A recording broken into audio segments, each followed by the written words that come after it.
Namaste. Today I am very happy to introduce my new book, Come Back Home. The first set of copies have arrived, and as I hold this beautiful book, I am very happy that finally a beautiful message is ready, and you can definitely read this book and understand the message that I have shared through this book. Come back home. That is what Ketu says. Come back home. That is what Diogenes said to Alexander the Great. Diogenes says to Alexander, come and relax with me. But Alexander says, no, I have to conquer the whole world. And once I am done with that, I will return back. I will come back. And Diogenes says that never happens. Once you are chasing your desires, you never come back. And that's exactly what happened. Alexander died. He was never able to come back. And that is the whole message. Diogenes is Ketu. Alexander the Great is Rahu. Rahu constantly wants you to run, to chase your desire. Today you have 2 cars, tomorrow you want 5 cars. If you have 100 cars, you want finally an airplane. If you have an airplane, then you want to go to the space. It never ends. You are always standing in the queue of desires. And so this book is primarily to help you realize that at some stage you should stop and come back to your roots, reconnect to your source consciousness. And that's how the message, the title of this book is Come Back Home. And so in this podcast, I have quickly explained some of the beautiful points, chapters that I have written in this book. This is my 11th book, Come Back Home.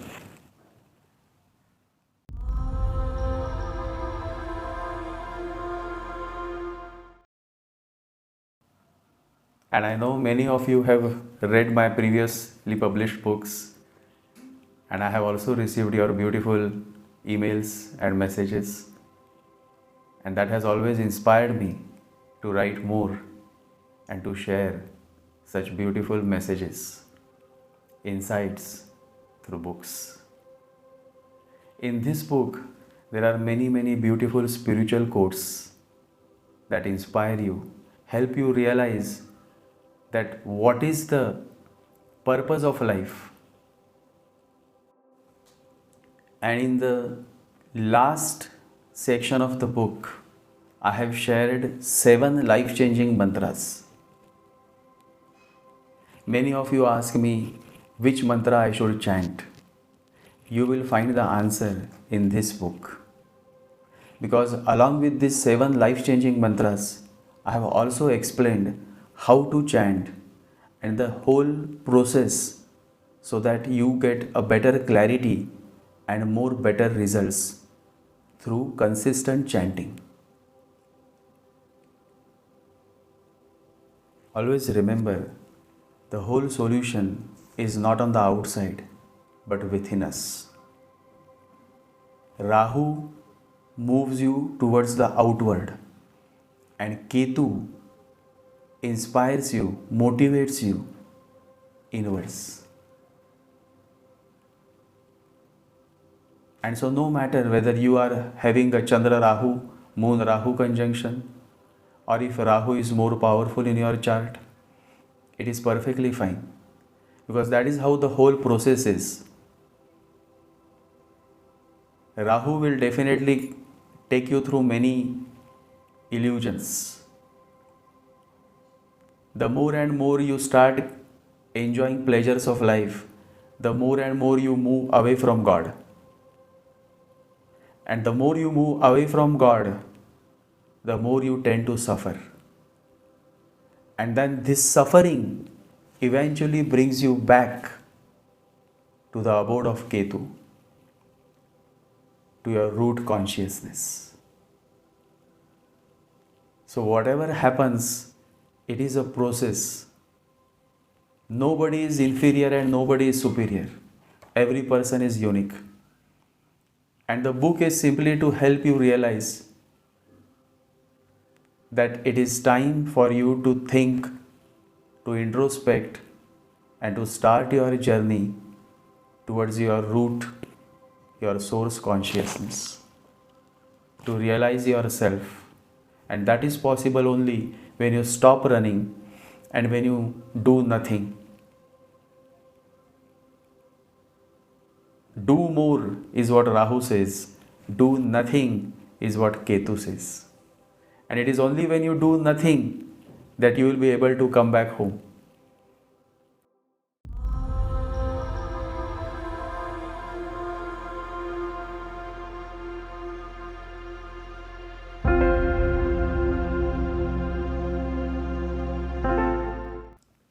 And when I say do nothing, it's not that you stop earning, because you will need money for your livelihood.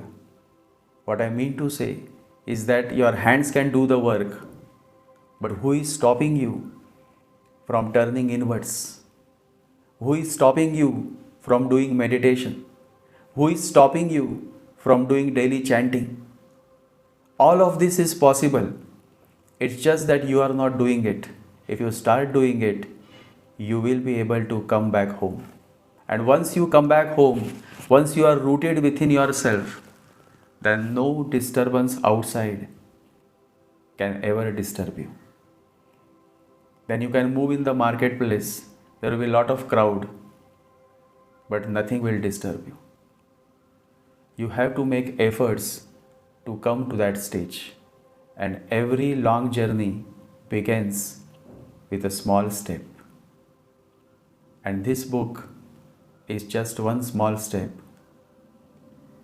It is a book that will help you to take that one small step. And so on this note, let's begin with this podcast in which I explain about the chapters that I have written in this book. So let's begin.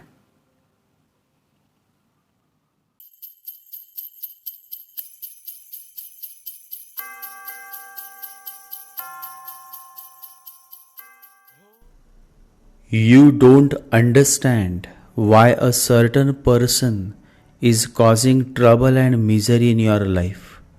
You don't understand why only you are having a tough job, a difficult married life, and a painful ailment. It's because you are still not awakened, and thus you are unable to relate to your past life. In life, nothing happens without a reason. The people you meet, the people you connect with, the family that you relate to, the friends, the enemies, every aspect of your life has some connection to your past lives. And so, the very first chapter of the book begins on this note. The first chapter is titled Unwilling Truth, the Spiritual Awakening through Inner Reflection. In the very first chapter, I have shared a beautiful Buddha story that help you realize how certain events and developments happening in this life are connected to our past lives. I will narrate this beautiful, insightful story that you will find in the first chapter of the book. It happened so that once Buddha was passing through a dense forest. Ananda, his close disciple, was following him. It was becoming dark. Within few minutes, the sun was going to set. Buddha kept walking and Ananda followed him. On the way, suddenly a tiger came. Buddha looked at the tiger. The tiger roared ferociously and Ananda started trembling with fear. Buddha went ahead and said, Ananda, look who has come. In one of my past life, this tiger was my son. Today he has come. After so many cycles of birth and rebirth, finally he has come to seek my love.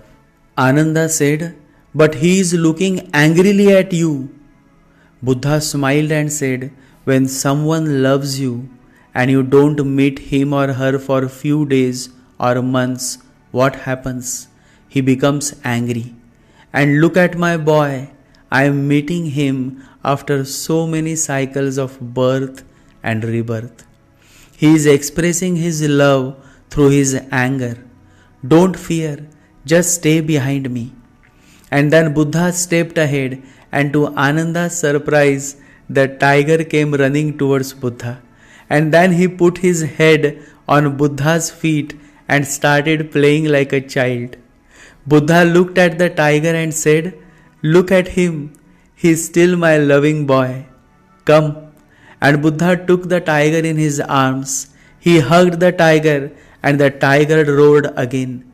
This time, Ananda was at ease. He knew that it was an expression of a son to his father. That how deeply he missed the Buddha, hundreds of births and rebirths, and now he had finally found his father, who had now attained enlightenment and had become the master of millions and millions of followers. Ananda couldn't control his feelings. He started crying, looking at the whole situation, the love, the meeting of the tiger with the Buddha, and the truth revealed by the master of a lost son finally meeting his father. Everything was beyond the limits of human imagination. Touched by the whole situation, Ananda could not stop his tears. His eyes became wet. Buddha had taken the tiger in his arms, a tight hug, and through his flowing teardrops in that blurred vision, Ananda could see the tiger too weeping like a child. There was no talking, no words, just two hearts meeting after many cycles of birth and rebirth. The meeting of two soulmates. How divine, how beautiful, how wonderfully the truth of this meeting was revealed by the benevolent, compassionate master, Gautama Buddha. The tiger was now not willing to leave Buddha. He kept playing at the master's feet. Now go, dear, said the Buddha, patting on the tiger's back. But the tiger was not willing to go. Who would want to leave the compassionate, benevolent Buddha? And here it was, a son-father past relation. Buddha patted on the tiger's back and let him follow. On the way, Ananda said, the tiger is not awakened, and yet how come he recognized you? Buddha said, just the way you recognized me when we met for the first time. The tiger is not awakened. He does not recognize Buddha as his past life father, but yet the tiger is attracted towards Buddha. You see, this is how we are attracted towards certain people, and soon those people become a part of our life. We don't know the past, but we carry certain emotional feelings of the past lives, and that drives us towards a certain person, a certain place. The tiger felt a certain emotion towards Buddha. He roared ferociously when he saw Buddha for the very first time in his life. It was anger. But the reason behind that anger was known to Buddha.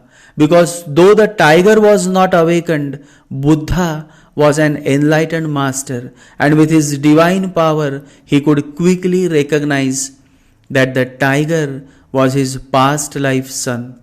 He moved towards the tiger out of affection, out of love, and the tiger responded because there was a past life connection. Ananda was Buddha's cousin, but it was only Ananda who remained with Buddha for 40 years until his last breath. When Buddha said, "Just the way you recognized me when we met for the first time," it was an indication that Ananda was also closely related to Buddha in his past lives. In life, nothing happens without a reason. The people you meet, the people you connect with, the family that you relate to, the friends, the enemies, every aspect of your life has some connection to your past lives. As you move slowly inwards, as you start your journey back home, you start realizing many such insights that gives you a clarity of thought. The whole purpose of the book is to help you find clarity so that you can make the right decisions in your life. Come Back Home is a heartfelt journey spread across 29 transformative chapters, each crafted to guide you through deep spiritual insights and practical exercises aiming to bring you closer to your essence, to source consciousness. This book is a beacon for those seeking to embark on a profound spiritual journey. The 29 chapters of the book begin with topics such as the spiritual awakening through inner reflection, understanding the root cause of problems, the art of letting go, reflections on eternal life and rebirth, and many more chapters revealing the beauty of acceptance and illuminating the path to a fulfilling relationship. The last chapter, chapter 29, reveals the 7 life-changing mantras. I have specifically revealed the benefits of chanting each mantra and how chanting is extremely important for your self-transformation. I have also dedicated a whole chapter with practical guidelines to cultivate your spiritual well-being. As you read this wonderful God-gifted book, Come Back Home, you realize the fact that the moment you begin your journey back home, the transformation begins, and then there is no looking back. You are embarking on the greatest journey of your life, the journey within. Remember to check the video description for links to purchase the book and for more resources to support your self-growth journey. The book is available for purchase on Amazon in both print and Kindle formats throughout Europe, the United States, Canada, Australia, Mexico, Japan, the Middle East, and India. So go ahead and order a copy for yourself. As they say, दाने दाने पे लिखा है खाने वाले का नाम. Similarly, each copy of the book is destined for someone out there, and so you will come and read the book only when your time has come. And if you wish to have a copy of the book adorned with my personal signature, please feel free to contact me using the phone number and email address provided in the video description. Enough for now. Jai Sri Ganesha, Jai Guru.